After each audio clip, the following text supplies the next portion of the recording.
सब्र का इम्तिहान। एक बार पूरी गांव के साथ इस शुक्रगुजार के लिए भी आजमाइश की घड़ी आ पहुंची। बारिशें वक्त पर न होने की वजह से सारी जमीनें सूखने लगीं और फसलें जलने लगीं।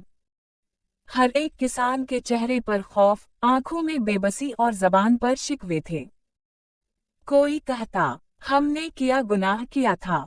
कोई कहता, अल्लाह ने हमें भला दिया है। मगर वो किसान, जिसकी जमीन पहले ही कमजोर थी, इसने फिर भी जबान पर शक्र रखा।